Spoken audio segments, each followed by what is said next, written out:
Welcome to Brews and Boxing, episode 31. I didn't need to know the number this time, and I can't believe it's been 31 episodes, James and Rich. With me, as always, is Filthy Rich. Filthy Rich, how you doing? I'm doing well. I want to give a shout out, a hello to my Uncle Zabar and my cousin Johan out in Hamilton, Ontario, Canada. You and all your family, thanks for watching. 7 weeks till Christmas. Thanks for taking a break from this American election thing and joining us for some boxing. I have a major announcement at the end of the show. Stay tuned, folks. A major announcement, huh? Major announcement. You didn't even tell me about this one, and I run this show, so how do I not know about this major announcement? It doesn't matter. All right. Also with us, as always, is the judge, Jimmy James, the Sauce. How you doing, buddy? No. I'm good. I'm excited for a double major announcement from Rich down there, but I'd like to give a congratulations out to Michaela Mayer for finally getting her first title, which is well deserved. I'd say a women's boxing, watch out for this woman, because she's going to be putting a lot of you on point. Right on. Well, we got to talk more women's boxing in the future episodes. Not this episode. We got a bunch of Brews and news loaded up for you. We're also going to do Brews and reviews later about the fights on Halloween and a few other things. So, boys, are you guys ready? Ready. Okay, I'll take that silence as a yes. Let's go. All right, Brews and news. And the first thing we do in Brews and news, of course, is crack a beer. So, gentlemen, I'm drinking, of course, the Caleb Truex 8 count. If you guys haven't tried this yet, Judge Jimmy James is also drinking it down there, and I believe Richie has it in his eggnog. So it is that good. It's that versatile. You can drink it in anything. If you haven't tried it, please go to your local liquor store and get it, because it is delicious. Gentlemen, cheers. Cheers, boys. Really good stuff. Really good stuff. Thank you, Caleb Truex, again. Man, double announcements, double fisting. Man, what has Rich got up his sleeve this evening? He's got a really nice sweater is what he's got rocking there, I'll tell you that. But, Brews and news, let's jump right into it. You can see all the news items we have to get into this week. First one we're going to talk about, we had the chance to listen to this actual court recording, we should say. Adrian Broner was in court, and he spent the night in jail like in My Cousin Vinny because of contempt of court. The judge did not care what he was talking about, just went on him like My Cousin Vinny. Filthy Rich, what are your reactions of watching that video? Well, let's give some backstory to this. So apparently he owes some lady for a nightclub incident. He owes the lady $830,000. Now this is going back to I think December of 2018. Well, just recently he was on Instagram flashing all this money. He's got all this money, but then claims to only have $13 to his name. Like Whoopsie. that's the comedy aspect of all this. Now, part of being in contempt with the courts is that he kept showing up late to court dates, and the judge finally had it and gave him probably a day in jail. He claims, will he be out by January? Because he has a big fight in January. Then he can pay it all back. Here's my thing. I don't know why someone who owes like child support gets money taken out of their check. I think that needs to happen with this dude. If he has $13, give it all up. I don't know what's going on. He claims Mayweather gives him money. Al Heyman gives him money. Steven Espinoza is just name dropping everyone. Everyone's giving him money because they're his friends. He has wealthy friends. I'm going to just go on a rant here. I got to stop. I need a drink. Well, it is funny. I mean, $13, that doesn't even cover my Chipotle bill. Judge, what do you think about that interesting video we watched? By the way, the judge did not care that he had a fight in January. It does not concern her in the slightest. No, this judge had she was not. That's something me and that judge have in common. I have no concern for his fight in January. No, she did not care what he had to say at all. It was multiple offenses, multiple times. I mean, I guess there were some questions that he kept saying he needed answered, and he sent an email and he wanted to show her on his phone, and She, she's like, I just don't care anymore. He goes, do you want me to answer different questions? Do I need to answer these a different way? Which I like what she said too. I'm not your lawyer. I'm not giving you advice. Ask your lawyer. He's like, I got $13. I mean, being a judge myself, I'm going to have to agree with Judge Russo there that he definitely just played with fire for too long, got burned, and got thrown in jail for a little bit. Will it change his ways? No, I doubt it. I don't think anything's going to change. He'll probably go back into jail the next time he's got to go to court, because I'm sure he's going to do the same thing again. But time will tell.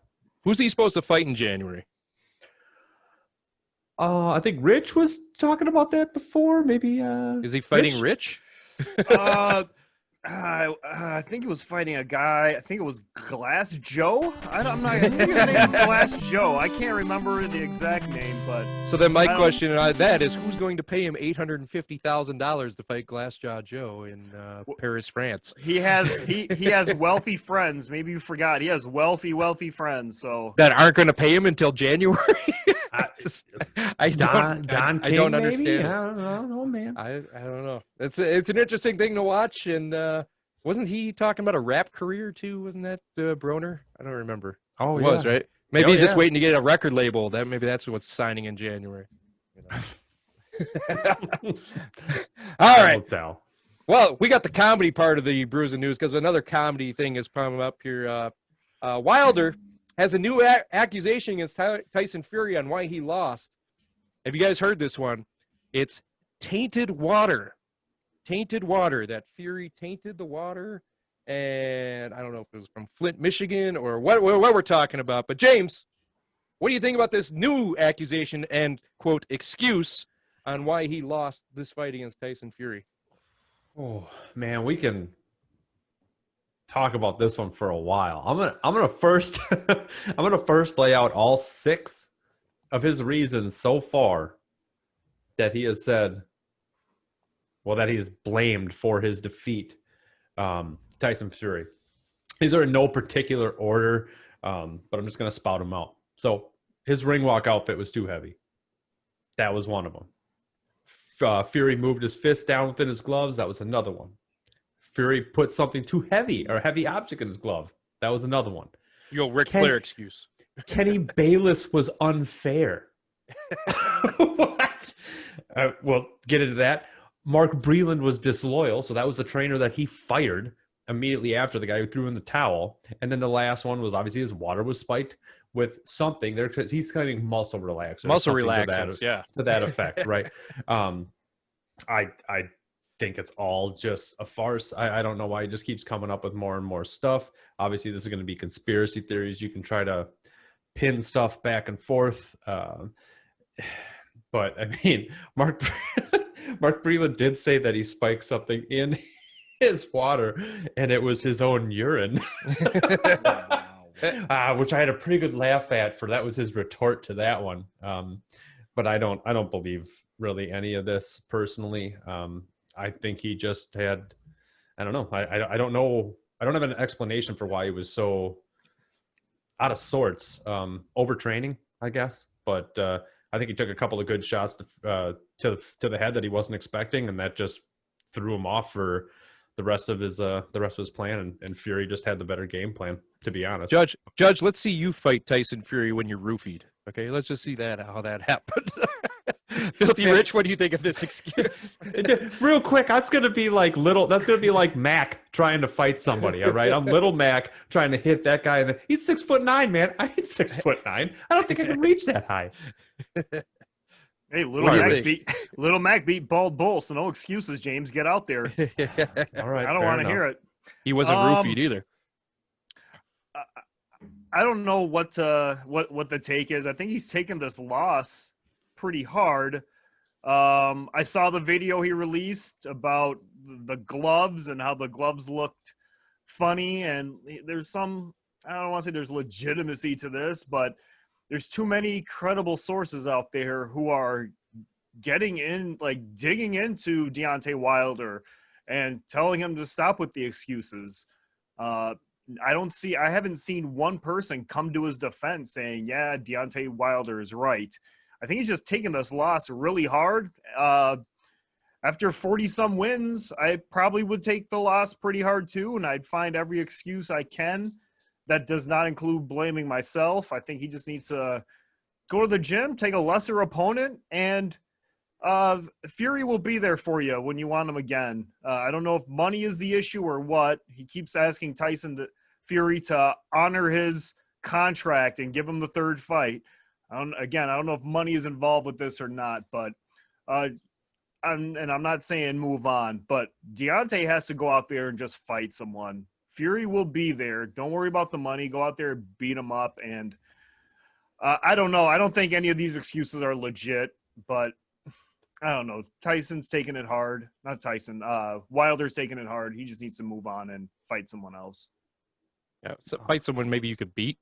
Maybe Ortiz. Fight Ortiz a third time. I think there's big money in that fight. He can fight Andy Ruiz. There are many people he can fight. So just go out there and do it. Fight White if Povetkin is out. Step in and fight Dillian White. You know, because Povetkin sounds like he's out of it from what it sounded like. We'll get into that another time. Yeah. All right, guys, let's move on here.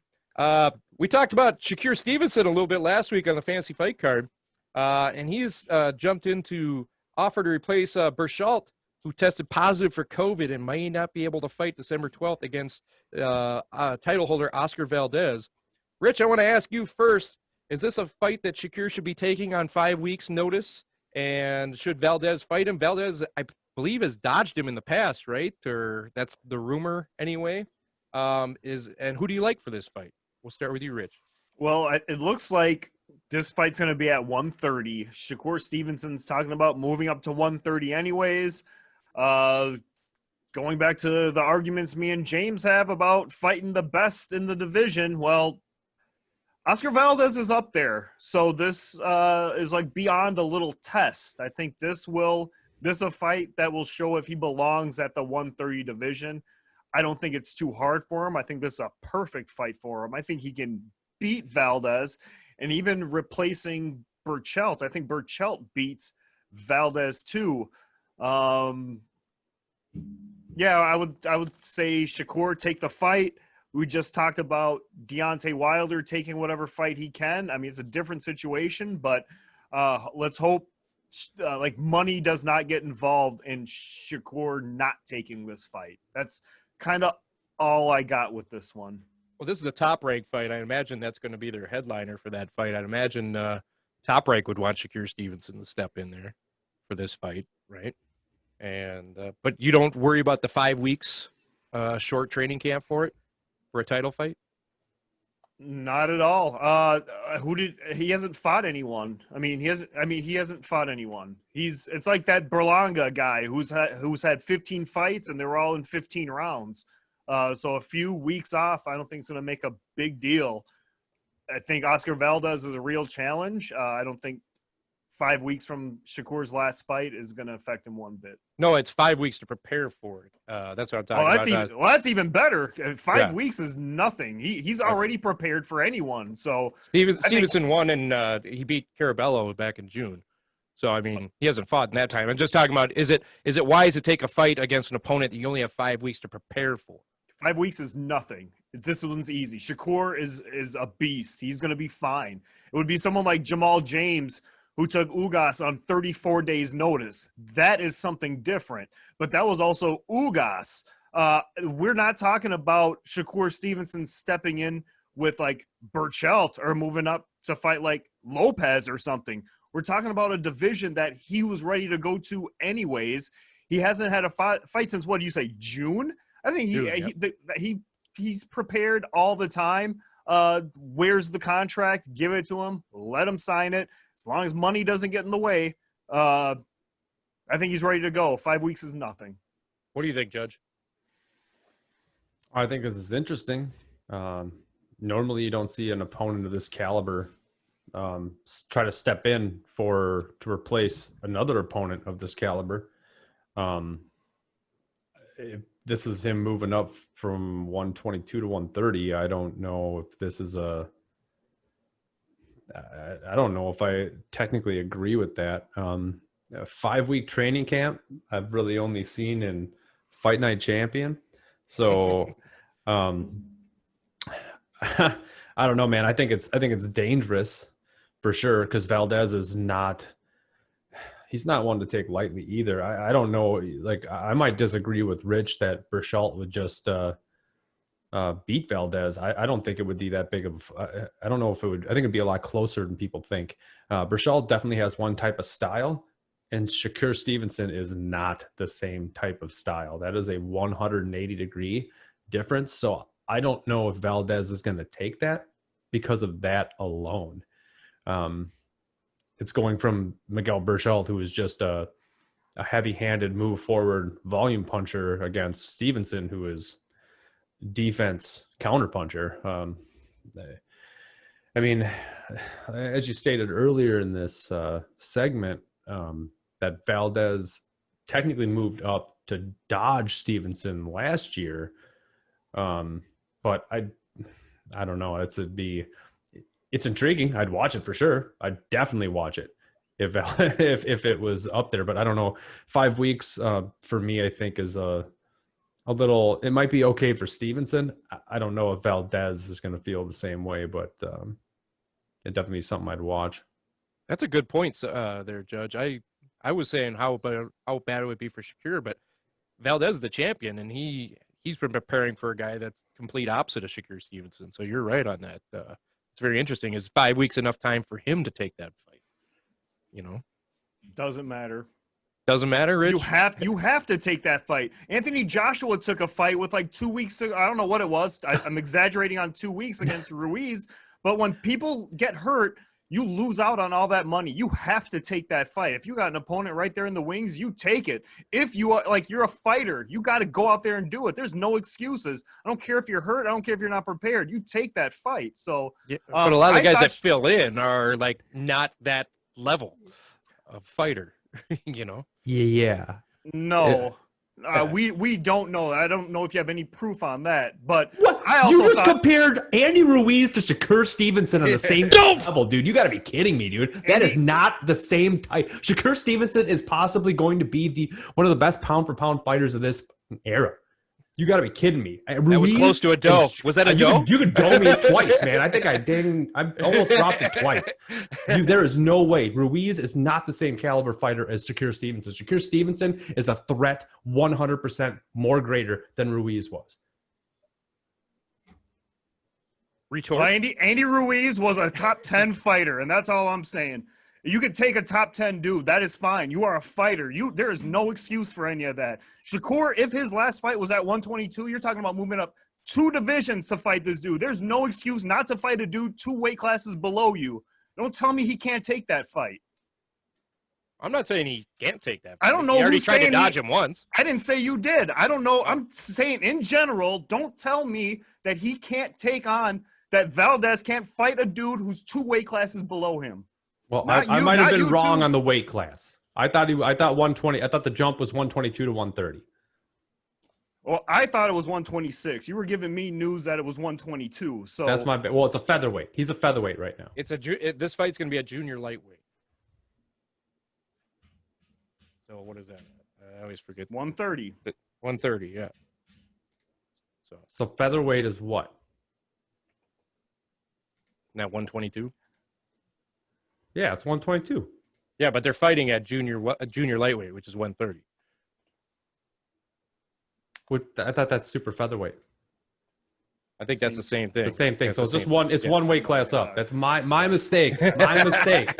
My mistake. Yeah, Rich, there was your time for your catchphrase was right there. That was your chance. Yeah, I get it. But no, it's one weight class. My fault. It's all good. All right. Now that we got that down, one quick question. We'll finish up that segment or that one with this one. Who wins the fight between Shakir Stevenson and Oscar Valdez? One word. Judge, who do you think wins? Shakir Stevenson. Filthy Rich? You said one word. I'm going Shakur. You just said like 3. You said one word. I'm going with Shakir. The one word is Shakur. You I mute understood. him? I understood what he meant. He might get his first mute in a while. You're both a little fired up tonight. I kind of like it. All right, let's move on here since we're all fired up. WBC ordered world champ Juan Francisco Estrada to negotiate a fight against Sor Rungvisai. James, I know that's one of your guys, Sor Rungvisai. What do you think of that fight? Should Estrada fight him, or should he vacate the title? What's going on? No, Estrada. Sor Rungvisai is not one of my guys. He's just I thought he was one of your guys. No. I thought he was a one of fun your name to say. Sriskatet Sor Rungvisai. It's just fun to say. Because Sor he was one of your guys. It's not even his real name. His real name is like, I don't know. Frank Jones. Rangasek Wellsill or something. I can't. Rich probably knows it, but I can't say it. But either way. Vladimir Klitschko. Look, man, in the fantasy fight card, I wanted Estrada Chocolatito too. After Estrada beat his last, won his last fight, Chocolatito won his last fight on the same card. That set up Estrada Chocolatito 2 for 2021. All of a sudden, the WBC comes out and says, "Oh, guess what? You now have to fight mandatory challenger Sor Rungvisai," which is ridiculous. I don't even know how he's the mandatory challenger at all. I've watched his last 2 fights, or at least his last fight in Thailand. Both of them have been in Thailand, not even against anybody, and he looked terrible in both of them. And he should have. I'm having a hard time dealing with this because people don't want to see Estrada Rungvisai 3. They don't want to see Rungvisai Chocolatito 3. People want to see Estrada Chocolatito 2. That's what I want to see. I know that's what 8 years in the making. That's 8 years in the making, man. And that was a good fight 8 years ago. That's going to be a good fight now. Nobody cares about Sor Rungvisai anymore. Bye-bye. So you're saying he should vacate the title and fight Chocolatito? No, it's probably what's going to happen is going to be some sort of negotiations where they pay him off to go away, and then it'll be Estrada. He gets the winner, Chocolatito, and yeah, he might get the winner of that for sure. But no, the money is going to be in Estrada Chocolatito, not with Sor Rungvisai. And besides, it's not the better fight. The better fight is Chocolatito Estrada. I don't know. I think it's WCBC obviously don't have a way to get Chocolatito to fight this fight. They probably have Sor Rungvisai in their thing. Filthy Rich, what do you think about that? I know you hate these alphabet belts and all how they get in the way of everything of a good fight. So what do you think Estrada should do here? Yeah, I don't care what WBC is trying to tell me what to do. I'm going where the money is. Now, if the big money to Estrada is with Sor Rungvisai, then you go after Sor Rungvisai. If the big money isn't, I'm going to say it, if it's in Chocolatito, but you're too scared to fight Chocolatito, then you fight Sor Rungvisai. But the WBC has nothing to do with this. Let them they can order whatever. They can order pizza if they want. I don't care what they order. It does not matter to me. James is right on Estrada Chocolatito being the big fight. No one wants. I don't know if anyone doesn't want to see this, but if we could resort to some kind of like hair versus hair match or something, make it interesting. Put someone's career on the line. Do something. Make this fun for the viewer. Loser doesn't come back for a year, or loser doesn't get to fight in Thailand anymore. They could do something, but we all want to. James is right. I think Estrada Chocolatito is the fight we want to see. WBC needs to just make Chocolatito the mandatory. Do something because. They're wasting our time in a way. We don't recognize the alphabet title. It's so great to watch you guys fight and then watch Rich try to make up with you guys in the next one by I'm not trying to make up. He's nothing. Scared of Chocolatito. I mean, you knew that was going to hit Judge right in his heart, and it's going to warm him like the Grinch. His heart was going to grow like 5 times over. Maybe you didn't mean to do that. I was giving you credit for trying to make up with Judge down there. By the way, I ain't Judge, trying to make nothing up. Why do you look like real, bro? Why do you look like Ben Stiller and Happy Gilmore right now with that rockin' mustache? It looks like you're just going to put someone on landscaping duty down there. I was waiting for somebody to make a comment about the handlebar, and it took you guys this long to say anything about it. Well, now I set you up so you could tell Rich that he's got landscaping duty coming up because his back's gonna hurt. Well, did your fingers hurt? Well, you just pulled landscaping duty, so that's right, Rich. So now your back's gonna hurt. Is anyone else? All right, guys. Let's get into the last bit of news here before we move on here. I don't know what Eddie you're talking Hearn. about. This last bit of news, I said No, Eddie you're talking Hearn. about a movie. I have no idea what you guys are talking about. You've never seen Happy Gilmore? Probably been a while. I mean, I don't know. Whatever. Move on. Well, I'll show you. Well, when you watch the episode, you see the picture. I watch boxing. I don't watch Stiller. cartoons, bro. Here, eat this. Leave me alone. Hey, last bit of news. Let's get into it. Yeah, your guy Eddie Hearn, Filthy Rich. Your guy Eddie Hearn reveals that Anthony Joshua will fight Usyk if the Fury fight falls through in 2021. If they can't get it done because they're worried that Wilder is going to sue about the tainted water and everything and make that fight happen. So then Joshua will fight Usyk if that happens. First off, is that a bad idea for Usyk? Or is that something you want to see? Is it Usyk jumping in a little too quick? I mean, we're going to talk a little bit about Usyk here in a little bit, but I want to know what you think about Eddie Hearn saying that he would fight Joshua in early 2021.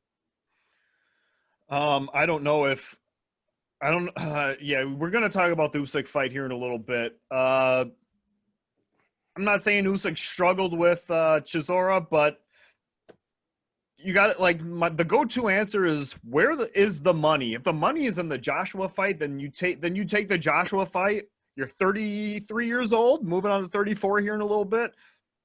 Take the Joshua fight. It's the big money fight, unless Fury's the big money fight. I don't know where the money is with Eddie Hearn and Matchroom or whatever's going on. But if Usyk thinks he's ready for Joshua, I personally don't think he is. But go ahead, go after Joshua. I think Joshua wins. Yeah, I think Joshua's way too big for Usyk personally, but I don't know. Judge, what do you think? Well, I mean, I don't know if the size really matters at that point because I thought Ruiz is going to be undersized against Joshua, and it's a 6-inch difference there, which is the same with Usyk.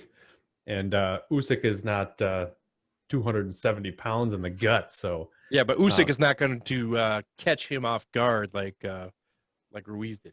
Yeah, I think it would be interesting because Usyk's going to be someone who moves a lot more, way more. Does he have faster hands than Ruiz? No, actually, no. I don't believe that at all. But no, I mean that's I think that's some wishful thinking, I guess is what I would call it. I don't think Usyk is watching him fight Chisora, who was technically shorter, but 50 pounds more. Not really doing. I mean, he won, but he didn't. We'll talk win. more about that later, but yeah, I understand. Well, fair enough, I guess. Yeah, I mean, but I think him. If it's Usyk Joshua, I think that's a pipe dream at the moment. I don't think that's a good idea. I think Joshua would probably win in that fight. I think by knockout, probably relatively mid rounds. I think Joshua's way too strong, way too big for him. I think, but Filthy Rich, you're nodding. I think you agree with me up there. Way too big, way too strong. We were talking just recently about power carrying to the next division, whether it was Mikey Garcia fighting Errol Spence or Kell Brook fighting Triple G. I don't know if Usyk has the power at heavyweight. At least we can't tell right now. He had that Witherspoon fight. I don't even know what happened in that fight. Witherspoon wasn't a real opponent. But with Chisora, it didn't seem like the power was affecting Chisora. I don't know if it should have went 12 rounds, but it did. Usyk got the decision. It was a close decision. If Usyk's power is not effective, this is going to be an easy fight for Joshua. That's kind of my take on that. Yeah, I think if Joshua will feel him out in 1 or 2 rounds, if he doesn't fear that power, he's just going to move in and smother him. Is basically what it's going to be. He doesn't care if he can't be hurt by him. It's going to be a bad night for Usyk, in my opinion. That's me. All right, boys. You guys ready to move on to brews and reviews? Yes. Yes. No? Yes. Yes. Yes. Yes. No. No. No. Yes. Yeah, sure. Yes. All right. Let's ring the bell. All right, Brews and Reviews is where we talk about the recent pay-per-view or recent big fight card that we had. And happy Halloween to you boys. Also, hope you guys had a safe and wonderful Halloween to both of you and to all our viewers out there. I hope everyone stayed safe and healthy and everything like that. We did have 3 really good fights. We're not going to really talk about the undercards of the fights because the undercards weren't anything that really jumped out. But we did have 3 main events on Halloween, and we're going to talk about them all. I want to start with Inoue versus Maloney. Maloney turned out to be baloney because Inoue knocked him out clean. Pretty easy fight for Inoue. But I want to see if you guys felt like this was a step forward for Inoue. Was it any surprises in there? Was it just another day at work? What do you guys think? Filthy Rich, we'll start with you. It was what we kind of predicted. I remember at the end of the last show, we mentioned something about, on another fight, mentioned about Julie Letterman. Oh, Julie Letterman and Adelaide Bird and all the bad judges, they could have all scored this one because it wasn't going to go. Inoue won this fight. I think that was the first time maybe not the first time, maybe this year. I haven't given it much thought, but I think he knocked Maloney down with both hands. I think he knocked him down with the left and later on knocked him down with the right. I don't know if I've seen that all year. So I did pick that up, found that interesting, but this was supposed to be what we thought it was, an easy win for Godzilla. So Maloney was who we thought they were, and he didn't let him off the hook. Denny Green style. Judge, what do you think of that fight anyway? Rich just said he saw somebody knock somebody down with both the left and the right. I think you're probably going to see that on November 14th too, but I doubt it. I think the monster Kel Brook can fight with the left and right hand. Definitely. I didn't know that. Hey, this is my part of the segment. Inoue, Maloney isn't a joke. I mean, he's a bigger fighter at that point, and he was still doing some decent stuff, but Inoue, this just shows how good of a fighter Inoue is. His timing was pretty sick. He did knock him down. Not as crazy devastating, but it was just pinpoint accuracy. It was a good fight to watch. It was very entertaining, and Maloney, as you said, phony baloney Maloney or whatever just happened right there. He came out to fight. I mean, he had his brother in his corner. I didn't say phony. I don't know. I was just making as much rhyme with baloney as possible, but I thought it was a good fight. Inoue is definitely a top pound per pound fighter. See, I'm glad you brought that up because that's what I wanted to bring up. After our guy lost here, we're not going to mention that fight again, but the top of the pound for pound list has kind of been wide open for debate. And Inoue made a statement there. Did that make him up in your top 3 in that thing? Was he already in your top 3 before this fight? Did this fight make him move anywhere in that pound for pound list in your guys' eyes? Judge, start with you. It's a good question. I don't know if he was already there, but he's there now. I'd probably put him at 3 for me personally. Yeah, we know what you think. What do you think, Filthy Rich? Yeah, I'm not going to keep talking because you already know 1, 2, and you're just gonna burn me more. So yeah. Well, he's 2, but okay. Filthy Rich. Well, I believe he's been top 10 since 2020 at the least. Maybe in 2019 he's been in the top 10. Top 5 and above. I don't think this did anything for him. I think he's already in the top 5. He's a 4-division champ. Next year, he's probably going to move out of that division and go after his 5th division. I don't know if that really answers the question. I don't want to say too much. I'm waiting for the end of the year when we do pound for pound end of the year rankings, or maybe it's the beginning of next year. But he's not number 1. He's definitely in the top 5, though. Is he number? I've seen him on number 2 in a lot of lists. Is that justified? I know it's not justified in judges' eyes, but is that justified in your eyes? Possibly. He's only got 16 fights, right? 16 fights? Is that what I don't think that matters. I need your quality of opponent. I will have to see who others have at number 3 and 4 and whatnot, and see why they have those guys where they are, and then look at Inouye's resume to see if what are we? I don't know what's going on. The way you brought that up, that was an inside jab at Terrence Crawford down there at the judge, and we both felt that the same way you said that. We got to look at the strength of opponents. That was you really do like the I don't know, you do. There's a reason why Teddy Atlas didn't have Triple G on his top 10 pound for pound until he lost to Canelo that first time, or it was a draw the first time. And that's when Teddy said this dude does belong in the top 10 because he hasn't fought anyone. Golovkin had beaten everybody, but there were a bunch of no names, and he is right about that. Yes, Golovkin beat a bunch of no names. He beat a bunch of no names. Disagree. Okay, we can disagree about you can disagree about that, but yeah, I do. He has beaten. He owns Donaire, and Donaire is a top guy in his division. So we can start there. We got to look at who's 3 and 4. We have to go down the list. You can't just say, well, this guy's been number 1 for all these years. That means he can't move. No, these people can move. This was a Max Kellerman mistake he made years ago with, I think it was Andre Ward when Andre retired. Or it was Mayweather when Mayweather retired and came back, and it had to do with Roy Jones. I mean, that's how far back this stuff goes, where people are so afraid to knock a guy down simply because they're so comfortable with having him at number 1 or number 2 or whatever. These top 10 pound for pound lists need to be shuffled around some more. Otherwise, we're not going to get fights. If some dude is comfortable being number 1, why should he take any big fights? And we know now, you know who I'm talking about. If he's going to just stay at number 1, what kind of incentive does he have to fight any big names? Why not just sit there and stay at number 1? These lists do need to shuffle. We do need to look at bodies of work and resumes. I don't know if Inoue is number 2, 3, or 4, but I can tell you he's not number 1. And that is my answer to the question. I think we're all agreed that Canelo's number 1 right now. We hate to say it, but Canelo is number 1 until someone beats him. He's number 1 in my eyes. I hate to say it, but what you got, James? Mayweather beat him. Well, yeah. Talking about. I'm just saying he was beaten. Lara beat him. But nobody. Golovkin beat him. Everyone beat this dude. Golovkin beat him too.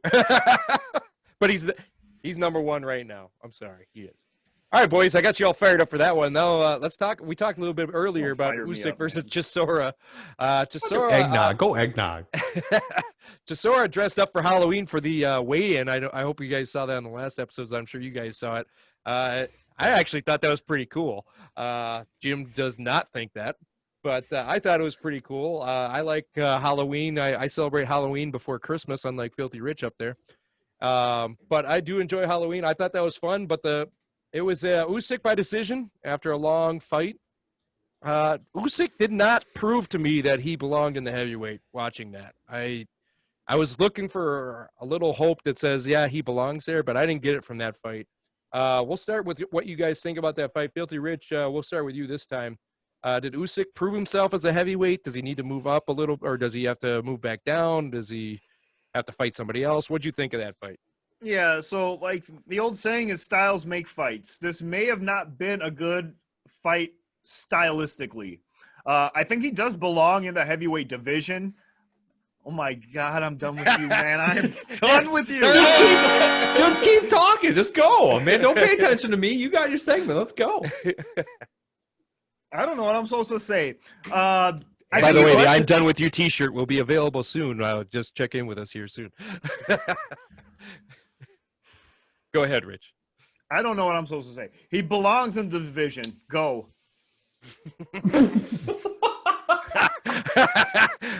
Well, our fans hope for a little more in-depth than that, Filthy Rich, so please give us a little more than that. Let James go, and then I'll go. All right, Judge, you go then.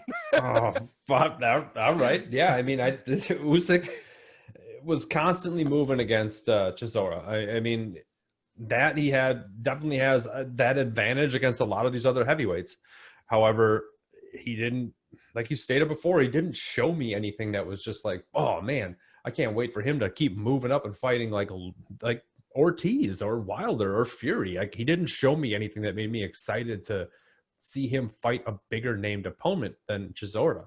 So, I mean, to be honest, I don't know if I can't say that he made the move prematurely because he destroyed everyone at the cruiserweight division, but I just don't know that he's got that jump right now. Maybe he's just got to hit more weight because now he has no limit. Maybe he just needs to hit more weights, do something different. But it's not. I'm not seeing anything that's making me excited for him to be at the heavyweight division, especially to fight the likes of anybody up there like a Wilder Fury, or that. I mean, I got maybe fight Ruiz. See how you do against Ruiz because he's he's a decently quick. If you could fast find him, hand guy. Well, I mean, you're gonna find him. He's gonna be. Never mind. Nobody can find him. I mean, yeah. I mean, I think that would be probably the most curious fight I'd like to see him. Usyk against Ruiz. See how he does against them, and then maybe that might prove him a little bit better to me. But I don't know. That didn't. His last fight didn't show me. Didn't show me anything. All right, Filthy Rich, you have a quick counter because we're running low on time, and we need to talk about this next fight big time. You got a quick counter to that? Yeah, no, I was kind of gonna agree with that. Again, the styles make fights on these things. We got to pick. We as in his corner, his team there needs it was. to pick a good opponent for him. And I don't think I missed it. I don't know. Just move on. You froze. You froze. That's all. You froze. That's all. That's what we're talking about. You froze. All right. Okay. You froze. I can't help it. But Usyk, I didn't think his power translated very well. I don't think his power is going to translate very well. That's the way I took out of that fight. All right, let's move on to the next fight here. Javanta Davis versus Leo Santa Cruz. Possible candidate for knockout of the year. Santa Cruz, I thought, started that fight out really good, doing what he had to do to win the fight, throw a massive amount of punches, win on the points, and not get caught. I felt like watching that fight, he started to get a little too comfortable with. He thought he took a lot of Davis's punches fine, and got too comfortable, got lazy, and got put to sleep. I'm curious to see what you guys think. Filthy Rich, we'll start with you about Davis versus Santa Cruz. I don't think Santa Cruz had the power to hang with Davis. I think Davis was just eating up those punches. I even felt like Davis lured Santa Cruz into the corner just so he can mess with them. Santa Cruz didn't have the power for Davis. Davis is a force. We're gonna see him 5 years from now. I don't see anyone stopping Davis, not in this division and not in the next division. I would even go as far as to say his biggest challenge is 2 weight classes above where he's at. I know people are talking Devin Haney right now. I don't think Devin Haney has the power to hang with Davis. Just my opinion. You don't think that Santa Cruz actually exposed a little bit of Davis? Like Davis seemed like he was stunned at times, and he was kind of confused with the speed of Santa Cruz, I thought.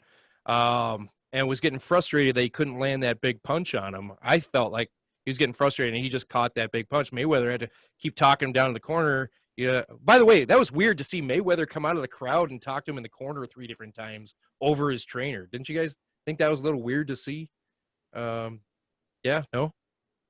I'm so used to Mayweather doing it. It wasn't that shocking to me. But Santa Cruz doesn't have the power. He didn't throw him off or anything. He was eating them punches like, keep going so I can counter with 1 left uppercut. And Davis was being very patient. Javante Davis is known as this big puncher, but people are asleep on his boxing skills. This dude can box. He's throwing feints and moving around that ring. That dude knows exactly what he's doing. I think he's slept on. He's overlooked as just this puncher. That dude has got some skills. I wouldn't want to step into the ring with him. I can't blame anybody else for not wanting to either. Judge, what do you think of that fight? Well, Santa Cruz is a volume puncher. He came in and did just that. He did not deviate from his game plan, and I thought he landed some good shots against Davis. But I do agree that it didn't hurt Davis ever. I don't think he ever hurt him. Only Davis can answer that. However, a lot of times it's been said that no one's been able to bring out 100% of my fighter, and that was in retrospect to at least Davis in this fight. I think Davis made a very large step to show his skills in the ring, especially considering the fact that his last 2 or 3 fights he wasn't able to make weight, and he finally made weight in this fight, which was huge. I was really excited to see how he was going to perform making weight as opposed to being overweight and just being a generally bigger fighter to these dudes. He made weight. Santa Cruz came in and did exactly what he was going to do, which was going to come forward and just volume puncher. That's what Santa Cruz did. But Davis is just precision. I'm glad you brought up that made to weight thing, because I was going to bring that up with you guys earlier when we were watching the fight.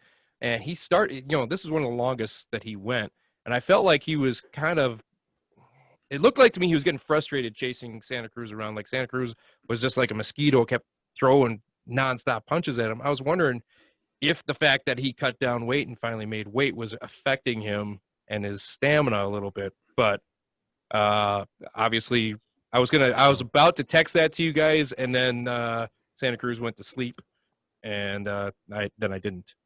No, I don't think so at all, man. I think there's a reason that Tank Davis is on Money Mayweather's team. All right, Mayweather doesn't put his faith into a lot of people, but if anything, Mayweather is definitely straight up honest to a fault. I think Davis has got a lot more to show us. I think he is super young. I think he took a step up in this fight, if anything, with his precision and his power. And he's not just about power. He's got some ring IQ that I think he still needs to work on, but he's going to start exposing some big names real fast. And I think Mayweather's just going to be behind him, just doing this with money all over the place, man. I think this is his payday, but I think Davis is the real deal. That's for sure. You guys were talking that you have seen that before. Have you ever seen Mayweather over talk a trainer like that in the corner? I've never seen that. I just never seen that before. When did that happen before, Rich? Was that in Davis's fights before? I've never seen that, and maybe Rich has, but I've never seen that. Yeah, for sure. In Davis's fights, Badou Jack, he's chirped at Badou Jack before. I mean, almost anyone on that Money team, he is always like front row yelling some things. Now, a big fight when there's everybody there, you probably don't get the exposure. He doesn't get the exposure he can, but we're in empty arenas right now, or semi-packed arenas, where the way we used to look at that, I'll let you guys have fun with this. The crazy lady with the long hair on HBO. Saruman. Yeah, okay. The way that she was so visible in those shows is the same way Mayweather is visible on Mayweather Money Team fights. Whether I don't know if Andrew Tabiti is someone he is always with, but this dude loves Javanta Davis. Javanta Davis, I remember that. What was that, 6th fight where he punched him one time and broke the dude's jaw, and the fight was over. We're talking about like a 3-second fight. Thing was over. I don't see any. What was this? We talked about the weigh-in. What was that, at 130? Is that right? Yeah. Okay, yeah, 130. He cleans out 130. I don't think Valdez or Estrada or Shakir Stevenson, none of these dudes don't want to be in that ring with Javanta Davis. He keeps missing weight. It's probably time. I don't know what else he has in this division. Move up to 135. Go beat up whoever you want to. He beats Lopez. He beats anybody in that class. Even Loma, huh?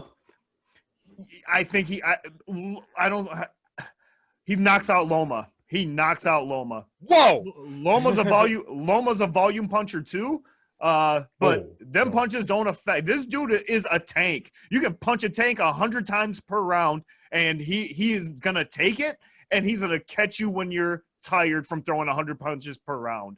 Davis is something else, man. He is something else. I'm calling you out because Loma is not a volume puncher. That is not Lomachenko. You need to go watch his fights again. He is not a volume puncher, son. You need to correct your stuff. All I'm saying is that if he wants to throw 100 punches per round, it's going to have zero effect. If you want to do the 10 punches per round, you don't want to be a volume puncher on this dude, then don't be a volume puncher. You're going to get knocked out anyways. Davis is going to knock that dude out. That Lomachenko ain't got it, man. Don't sleep on. See, you sleep on Davis's skills. I'm not sleeping on Davis. You're telling me right now that Loma is a volume puncher, that he is a Burst Schultz or a Santa Cruz, that he throws 100 punches around. He doesn't throw 100 punches around.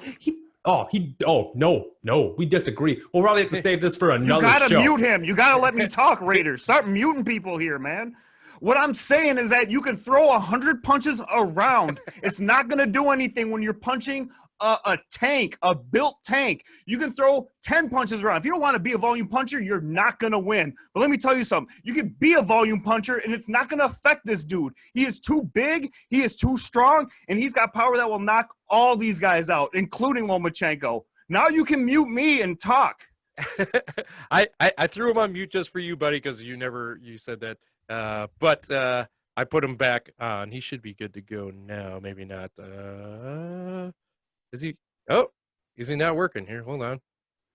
Oh no, it's working. Now we go right ahead. No. Go right ahead. We'll talk about this another time. I ain't continuing this conversation. No, well, we're running low on time anyway. But it was fun to watch you guys get fired up this week. I mean, holy cow! I mean, the things in the country have everyone on edge right now, as you can see. Even on our show, we got a little fired up here. We got the eggnog rolling with the cider, and we got the Captain America down there putting people on landscaping duty. We got it all going on tonight. All right. Let's move on from that here. Filthy Rich, who do you got for some shout-outs this week? All right. First of all, major announcement. I have received text messages and tweets and voicemails and phone calls saying, Filthy Rich, you got such a beautiful mantle. Why haven't you decorated it? Well, we have got some artwork today, fresh off the presses. Ladies and gentlemen, I present to you LeBron James on the cover of Wheaties. There you go. Ladies and gentlemen, we got to get him some light. LeBron James, welcome to the mantle. Welcome to the mantle, LeBron James. Alex Cicito, thank you for an amazing career. I'm so sorry it was cut short. I will drink to you. The sauce. All right. Well, I had to let him off the hook without a mute on there, but is that going to be on the background of every show from now on? Welcome, LeBron James. I'll probably move you around a little bit, but you're going to be with me until maybe tip-off or until I get some more artwork. But welcome to the mantle, LeBron. Make sure you empty out that cereal box. Maybe feed it to the pigs before you up there so it doesn't go bad. Judge Jimmy James, any final thoughts? And throw us a little shout-out to where you can hear us on all our platforms.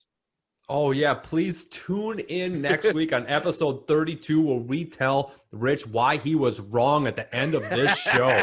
You can find that out on iHeartRadio, Spotify, on Stitcher, Apple Podcasts, any smart speaker. Hey, Alexa, play Brews and Boxing. Find out why Rich was wrong at the end of this podcast. Any of that stuff, go right ahead. That's all I got to say about that. Well, we on our last week's show, we had our fantasy fight card, and we were going to only have 1 week of voting, but we decided in honor of the election dragging out, we're going to drag that out too, because our vote totals have gone from, was it too early to call to too close to tell? Or is that, no, too early to tell to too close to call. Is that what you said, Rich? No, it's too early to call, too close to call. Are you watching this or no? You're not watching. No, I'm trying to tune it out, actually. Who called who? But we still have another week to vote on who had the best fantasy fake card. I did. But make sure you vote for me on Twitter, Facebook, Instagram. What else we got? Facebook. Did I miss one? I don't know. They're all down there. You just said 3 twice. Did I say 3 twice? All Don't worry about it. There's 4 of them. I'm sure they'll be down there in editing. So, all right. And make sure you, if you listen to us on our podcast, make sure you tune into our YouTube channel, youtube.com/RaiderLive, RAITERLIVE. So you can see what our faces look like, see our editing, laugh at us, laugh at Jim's mustache, and look at Rich's sweater and his mantle, and all that great stuff. Another great week, you guys. Thanks for joining us. I can't wait to talk some more next week when we decide the winner of the fantasy fight card. It's going to be me. And Until then, for Filthy Rich and Judge Jimmy James, I'm Raider Live. We will see you guys next week.